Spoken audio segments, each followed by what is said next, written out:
Welcome back to the Lume Web3 podcast series. Again, same guests today, Johanna and Heikki. This time we'll move from the business models and money side to a sustainable future. And what's the Web3 angle of it? Can it save the planet, actually? Let's see if we have the answer after this. But yes, welcome Johanna again, still leading the National Gallery digital initiatives. Yep. Welcome. Thanks. And Heikki, again, the most knowledgeable AI blockchain, you name it, pressure. Expert. No pressure. Great to have you both here. Thanks. Thanks. Good to be here. Thank you for coming.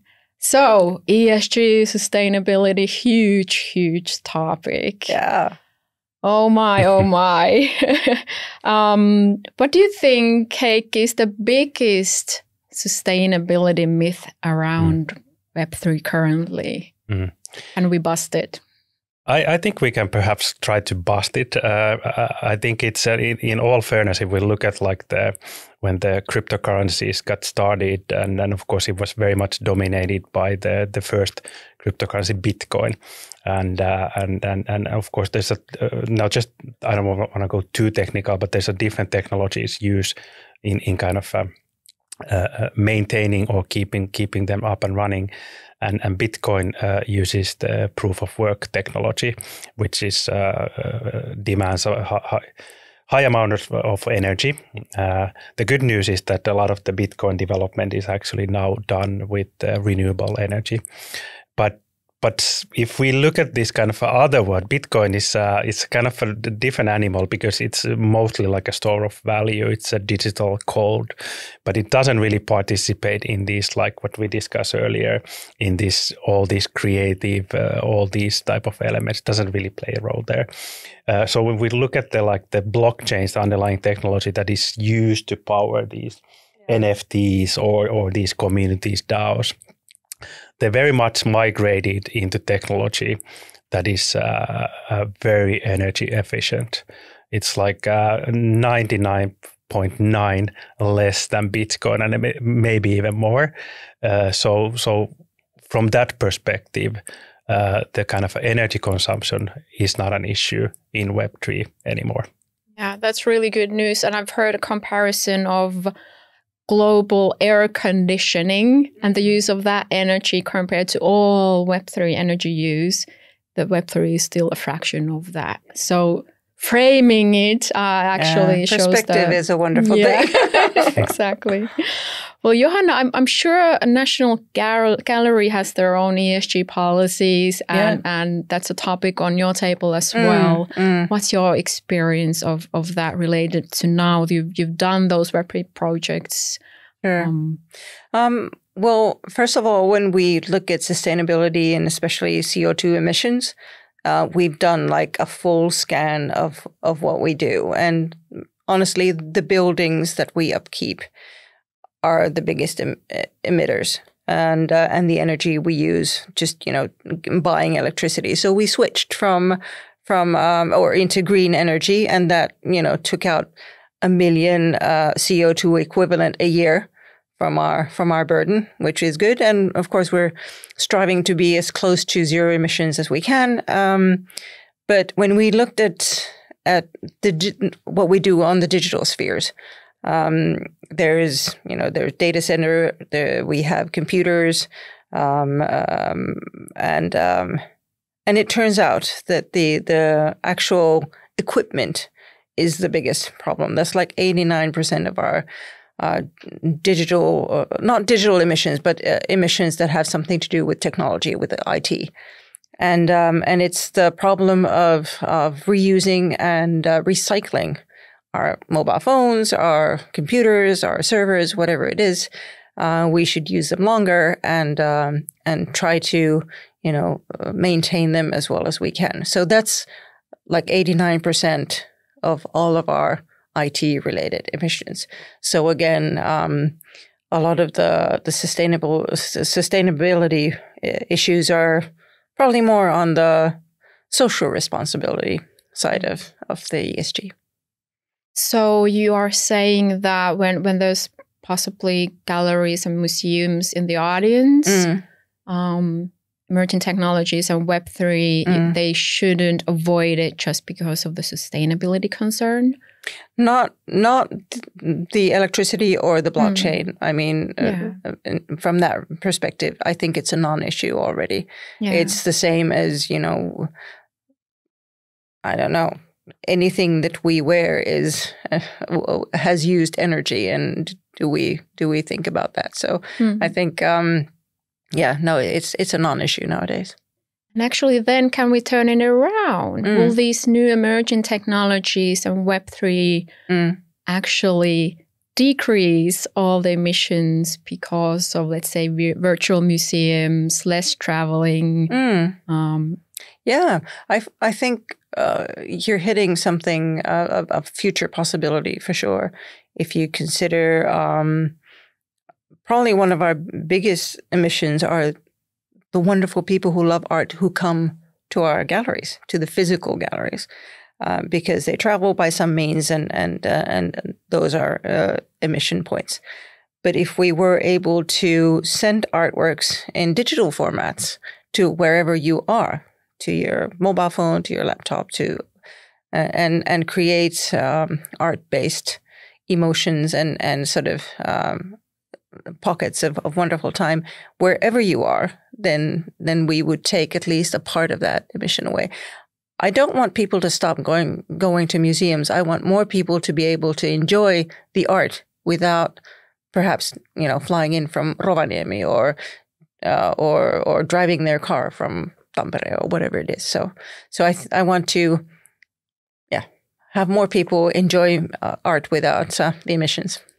Yeah, and feeling the guilt of it, maybe. Yeah, I hope no one feels guilty for coming to an art museum ever in any format. Yes, exactly. And I think it may be more of a complementary. First, you can check things in an immersive digital way, but then once you see it like here, close to you, then the actual experience of the art is even more powerful, maybe. Well, you know, we're actually going further than that. We want to create pockets of or moments where it's something completely different from actually seeing the art, the actual artwork. But more on that maybe in another podcast. Yeah. So reserving episode 5 and 6. Yes. for new topics. Yeah. What about Heikki, your kind of perspective on overall the ESG governance? Yeah, what I would still add here is that, and we can definitely dispute, but if we just look at the broader kind of a digital development, and especially, of course, we can't avoid touching a little bit of the artificial intelligence, AI, and the amount of energy that is kind of demanding in what we do, just the training the models, but then when we use it. And of course, it touches this Web3, everything digital. So it's this kind of, we should look this as a combination, not just one technology, but together, what type of a digital footprint we are creating in overall. And because it's so easy now to everybody to create content, I think in general, that's fantastic. But then this is the kind of a flip side of the coin that we need to be also very, very kind of cautious and take definitely steps that we can't go overboard here. We will be in big trouble. There's already so much energy demand in this digital world. So that is definitely something to be worried. And of course, what are the actions that we can start to take? Of course, again, like most technologies will get better over time. So AI technologies, they were not really designed, or if you look at again, not to go too technical, but the GPUs, they were not really designed for AI, they were designed for some other purposes. So now that we start to have these kind of technologies that are designed to train AI or to run AI, they are getting much more energy efficient. And I think this is something that we need to also put pressure for the companies that are creating these or running these, that, hey, you need to make sure that you keep on pushing for the better energy use. I think there's a lot of great innovation coming from Finland. For example, flow computing is really doing that. They are 10xing the GPUs, which will then affect all the sustainability issues that we now have. So I think technology is actually could be the solution and will be the solution for this as well. Sure. How about then the governance side a little bit? We before this chatted a little bit about Instagram and accounts being closed for companies, which is quite scary. And a lot of artists have their Instagram accounts. Johanna, you want to share that? Yeah, there was an instance, and I'm sure it's not an isolated incident, where 2 museums in Helsinki were actually their Instagram accounts were closed for whatever violations might have occurred, and because they're completely run by bots who they automatically do whatever they do. So it was actually a pretty bad thing for the museums. Instagram is their primary marketing site, so they were blank for several days, and that's you can't call Meta. You can't. We don't have account managers or anyone to call. So in that way, it's kind of like an ominous blob or a block that you can't get to when things go wrong. When things are right, it's lovely and it flows well and or well-ish. But so there is no checks and balances. You can't really go to anyone to say this is wrong, and I think it is problematic on the governance side of things. They had paid for advertising, and then they went blank. Yeah, this is actually something that we at Sitra have been many years kind of highlighting and taking possible actions that the concentration of power to very few digital giants, the companies. Yeah. That the services are great. We all use them on daily basis, but that's the kind of again the dark side is that if something goes wrong or your account is taken away, you just don't have any rights. It's so difficult, and the smaller player you are, the more difficult it is.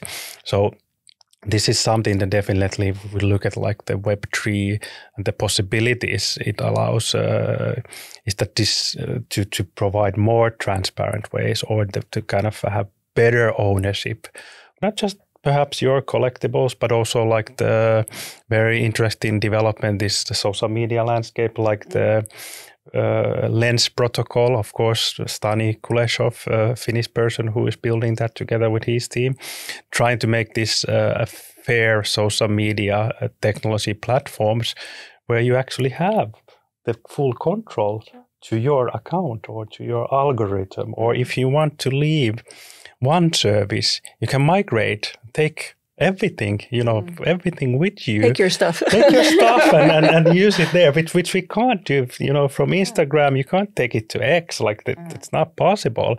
And we have no really rights there.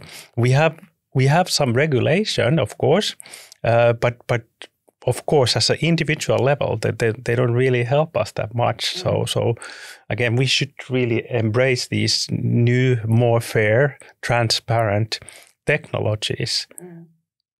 And that brings me to the question of ownership and owning your data, which is pretty important, not just in creative arts, but in any industry and parts of our lives. And Web3 is a solution for that, at least in parts. Yes, because we don't really own our data at the moment. That's just the reality. We have very little. End of the day, we have very little kind of a control. First of all, who actually has it, how it's been spread. We know that at Sitra we've done studies like how much our data is being shared around, with advertisers, and so we have no control of this. So it's very hard to give, and just the average people don't have the capacity, of course, to do it. So we don't have ownership of the data, like with these examples today, and that's something that we definitely have to have in the future. If we look at like before the digital world, in this analog world, physical world, the ownership rights are quite clear, like who has the ownership for the buildings and cars and cows and whatever. But in the digital world, it's we have a long way to go to develop these digital property ownership rights, and then to have the mechanism of if something goes wrong, that how do I actually be how I'm being kind of judged fairly. How can I get help without it ending up like the examples you shared with the Finnish museums? And there's many others. I've heard tons of stories of similar. Another kind of adjacent problem to that is when we do marketing and we use social media, and they defined the price according to who sees it. But we all know there are bots. There are so many bots on all of the social media. So are they taken into account in like our stakeholders who see our marketing material? I don't know, but it's kind of like I have no idea because it's so obscure.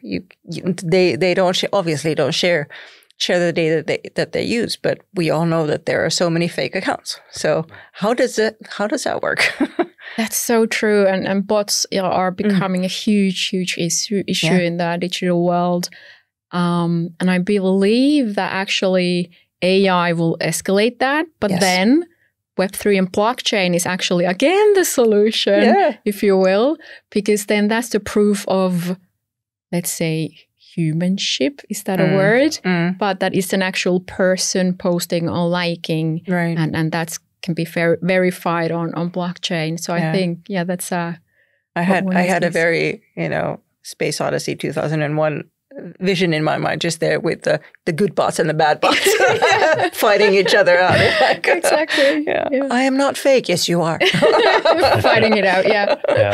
But like the what AI can create already is like you can't sometimes when you look at some videos of people that then you know that actually this is AI, but it's not real people. But then it's like you think like, well, I can't really see the difference. So this is like this is the type of world we're gonna live in. That we definitely it's a kind of but it's a fundamental thing to get right in our society. That how can we make sure that we know that if that's Sointu, that's actually you. It's not your AI avatar. There will be use cases for these as well, of course. But we need to be able to know when are we dealing with the proper humans, or when are we talking or dealing with AI generated characters, avatars. And of course, there are different uses for your own. You need to specifically be you when you go to the hospital. But if you're online and discussing stuff, technology stuff, or the kitten idea that we have in the previous program, then it's okay for you to be an avatar. But sometimes you need to verify that you are you, and sometimes it's okay for you to be the soccer buff or the cat lover. And it's okay that it's not a person called Sointu. So nothing too business critical or critical operations that exactly. AI does for you.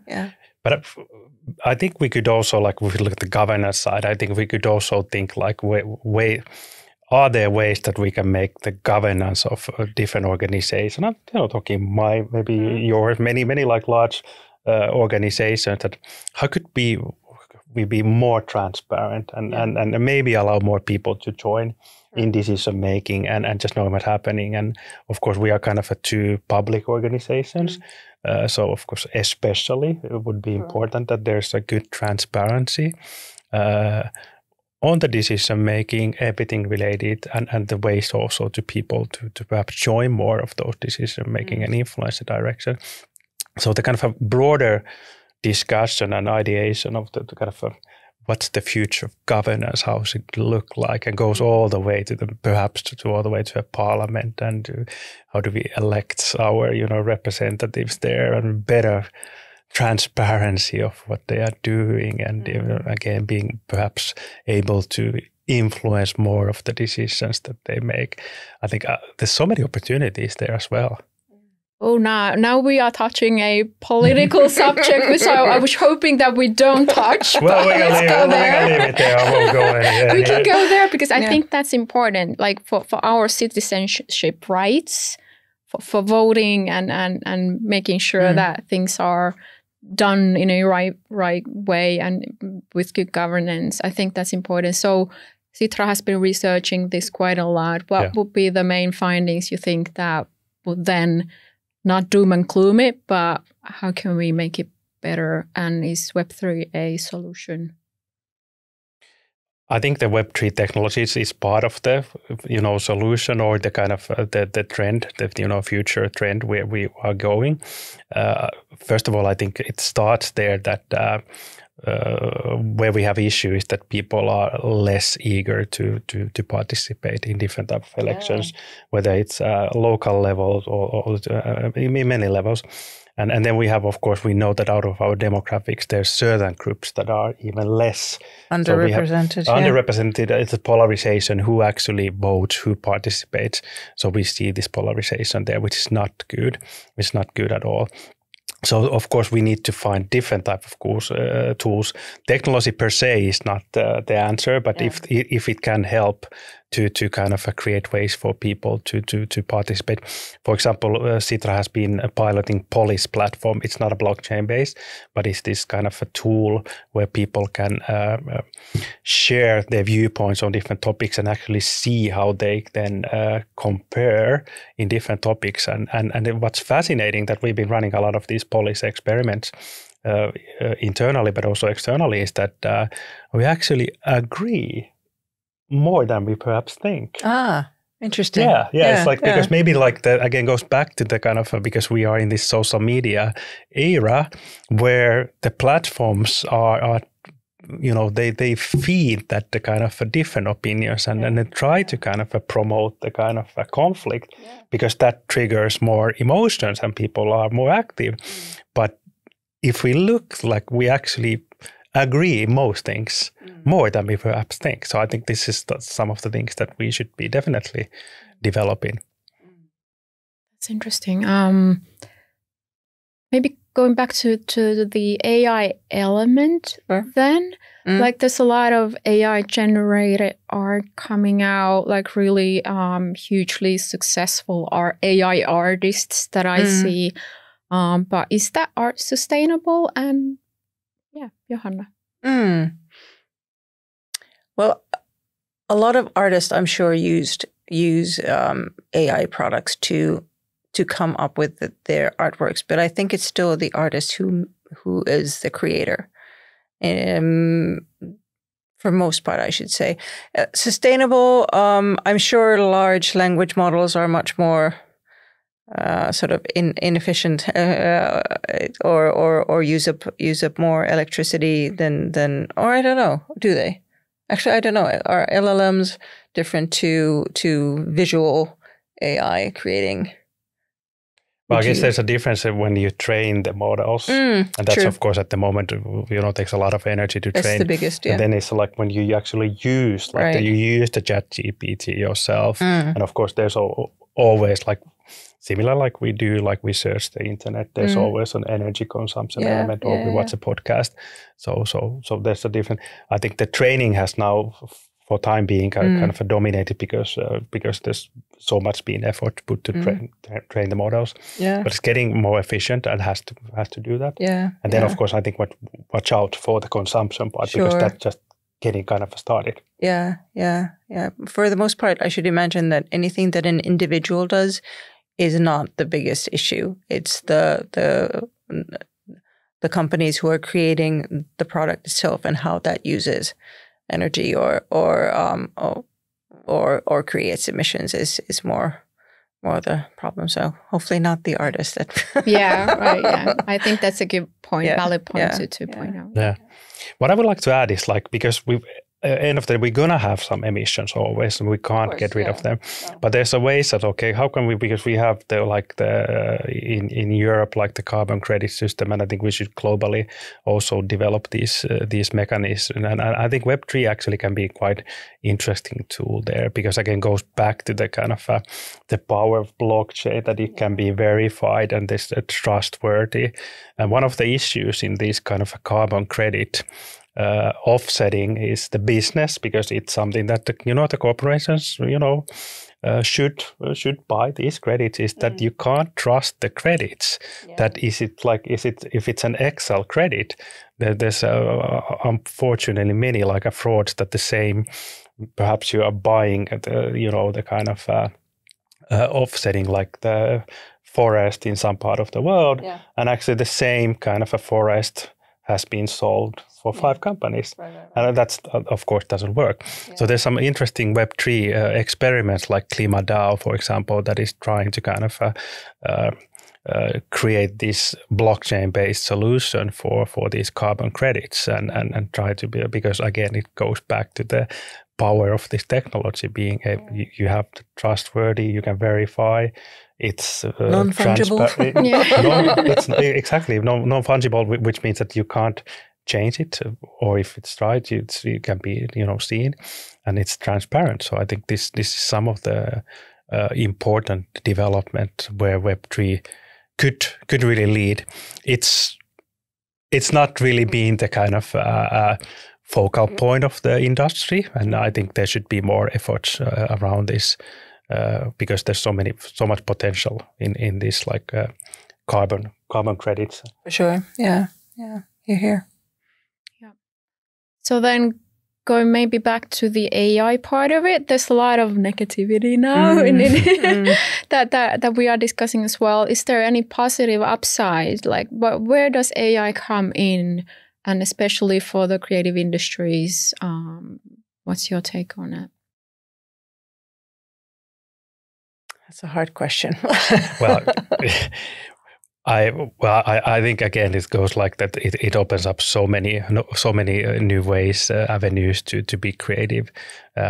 As just an average Joe, the citizen level, I can be more creative. I have the kind of it's comes to democratizing the creativity to a level that you don't have to be super good in order to create. Like if I want to create a cartoon now, I can actually, with the help of AI tools, I can start to create that, and then I actually can become quite good at that.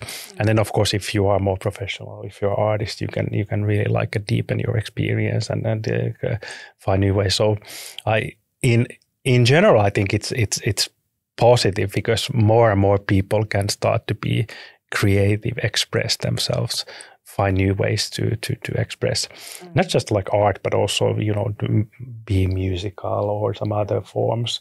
So I think we're gonna have the kind of a big wave of creativity, and it's something that is, I think, in every human, that we want to be creative, but we just maybe haven't had the way to do it. And this, I'm not saying that AI will be everything. Of course, I think we will, of course, have people still want to paint, with the actual brush, and so that's great. But it will provide new avenues to, express yourself. Yeah.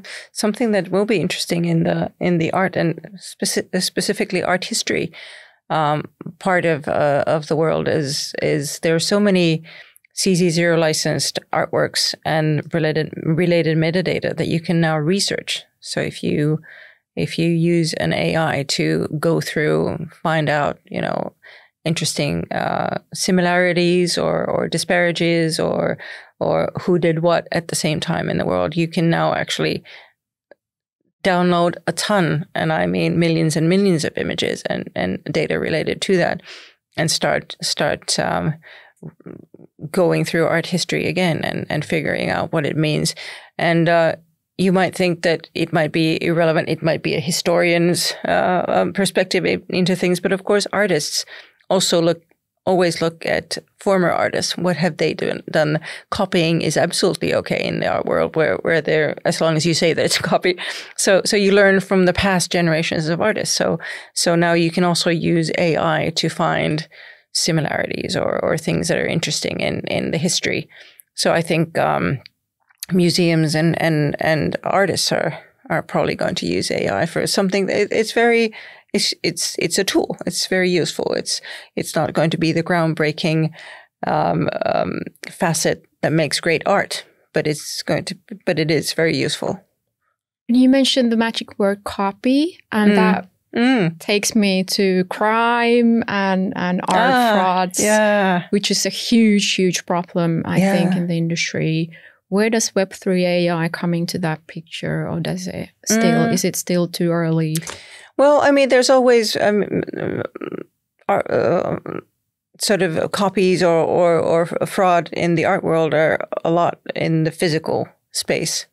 On the digital side, I'm sure as well, and sort of mixing the two is still a bit difficult. You know, if you have the Mona Lisa, how do you put that into a blockchain? I'm not sure how that works. I'm sure there are ways that you can identify a physical object that you can then, I don't know, is it a piece of code that you then transfer to blockchain or something? But I'm sure there are people trying to figure that out because, of course,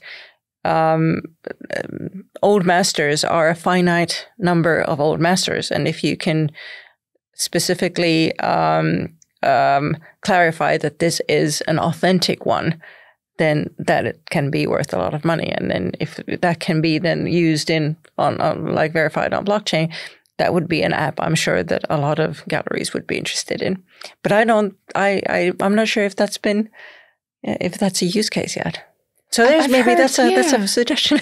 I've heard one use case, not specifically for art, but there is one startup that is authenticating Rolex watches with AI. Okay. Not sure if there's a blockchain element, probably not, but still, so now it's kind of, it is coming, and I think it might be a matter of time when it comes to other industries as well. I think it's the identification from physical that then is transferred to blockchain. I think that's what you have to figure out. Yeah. How can you make that immutable? Yeah, exactly. Yeah.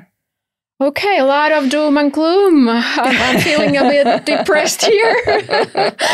Can we try to be a bit more positive and think about maybe some practical tips or elements? I know that Johanna, you talk to a lot of like international conferences, New York, London. Is there a common thread there? Well, I think coming together with like-minded people, again, I'm kind of repeating myself, is going to be the solution.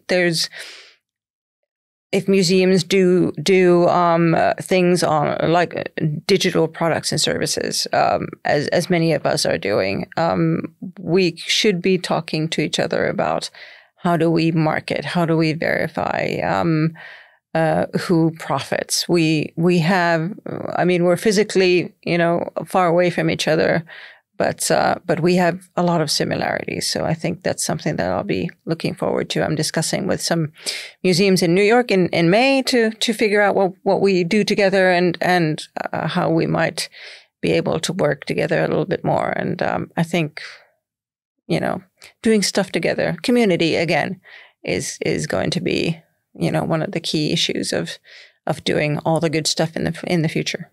So community collaboration is key, and these institutions, galleries, museums, they are willing to collaborate. Is that what you're saying? The museum, it's not an industry, but the museum, group of museums are, because we're all humanists and we're physically far away from each other, we don't really compete with each other.